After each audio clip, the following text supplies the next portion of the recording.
fighters will be surrounding the plane in about 7 minutes.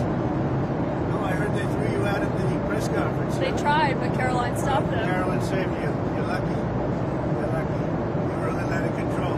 How's the trip going so far? Well, I was It's going asking you very about well. your meeting with the Syrian I think president. it's going well. Great relationships. And now we're meeting with a group that's fantastic. The Emir is a great guy. I know him all very well. Who are you? Good. Thank you. You're going to be surrounded by 8 fighters, in about 7 minutes. Then you say, do we need them? And when they say yes, that doesn't make me feel good, right? What's the threat? Did they tell you what the threat is? No, let's assume there's no threat. We have to assume that. How did you find the Syrian president? Great. I think very good. Young, attractive guy, tough guy. Strong pass. Very strong pass fighter. Does that worry you But at all? he's got a real shot at pulling it together. I spoke with President Erdogan, who I'm very friendly with him. He feels he's got a shot at doing a good job. It's a torn up country. Do you think Syria will join the Abraham Accords? Yeah, but I think they have to get themselves straightened out. I told him, I hope you're going to join one that's straightened out. He said yes. But they have a lot of work to do. What about Lebanon? Do you think there's a path for Lebanon to normalize relations with Israel? A friend of mine is the new ambassador to Lebanon. And I didn't even know, and I never knew his relationship, but he was born in Lebanon. And he said, I'd like to be the ambassador. He's a very successful guy. And I said, that's very dangerous. He said, I don't care. I love my country, and it's worth it to do. I'll go and interview him sometime, Michel. He's a great guy, but I think he's approved or almost approved. But, there's a danger there for a very successful man to go and do that. I said, you sure you know what you're doing? It's like Doug taking pictures, right? So you got some good shots, I guess. That's a beautiful scene. The last scene at the airport I thought was beautiful. We rode out together. They generally don't do that. They don't generally meet presidents. There have been some reports of the Syrian president wanting a Trump Tower in Damascus. Did that come up at all? No, that I haven't heard.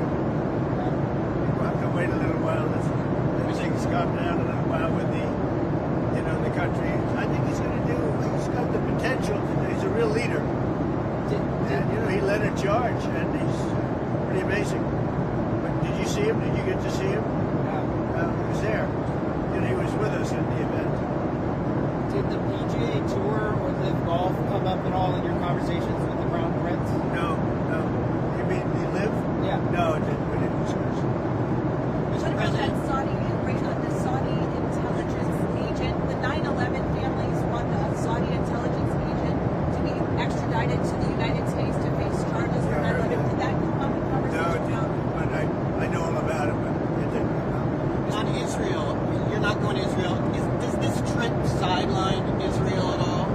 No, not at all. No, this is good for Israel. Having a relationship like I have with these countries, Middle Eastern countries, essentially all of them, I think it's very good for Israel. Can I ask you again on Israel? On the hostage deal, did any of your people speak with Israel about the release of the American hostage? I'm sorry, on the sanctions lifting of Syria. He done. Let me ask on Edom first. What credit does Israel deserve, if any, for that release of the hostage? Well, they've been fighting a long time. They're warring. And I think they deserve a lot of credit. I think my people deserve a lot of credit, maybe the most credit. He wouldn't be there. If it weren't for us, he wouldn't be living right now. Probably none of the hostages would be living right now. And we probably have 20 that are living. And we'll be getting out step by step. A lot of progress. We've gotten a lot of them out.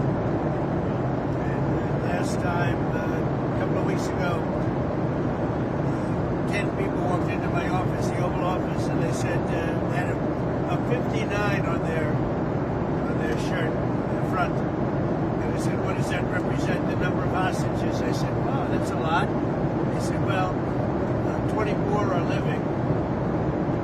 now it's 20. The number is 20 and 11.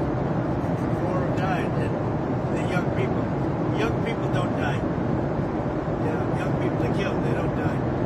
So the 24 living of the 59 to 24 living is now down to 20.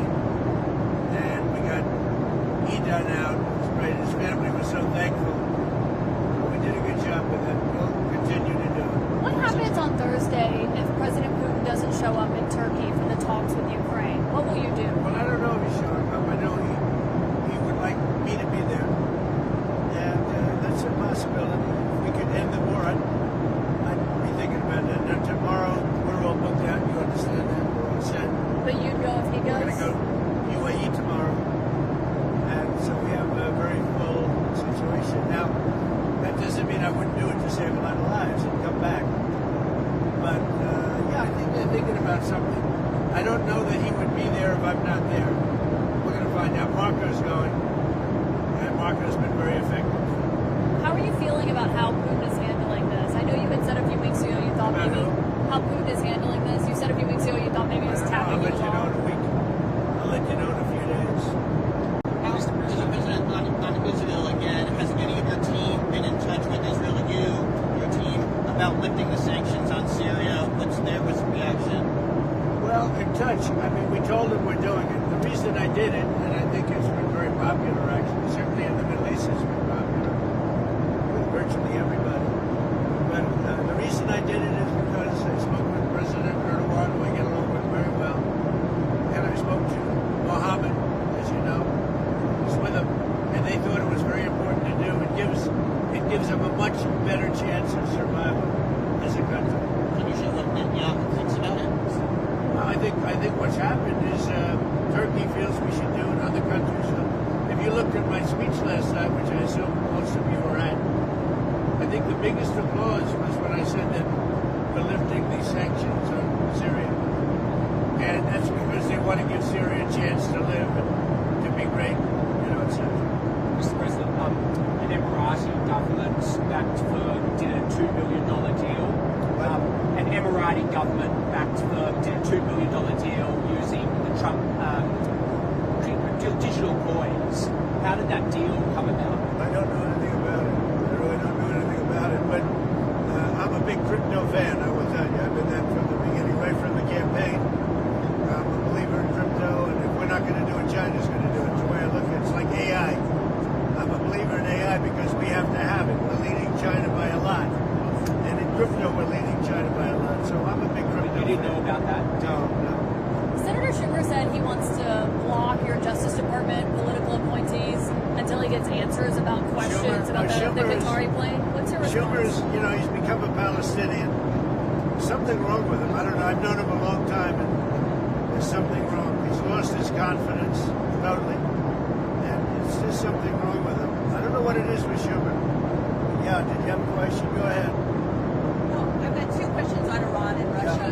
Are you still considering secondary sanctions on Iran's oil exports?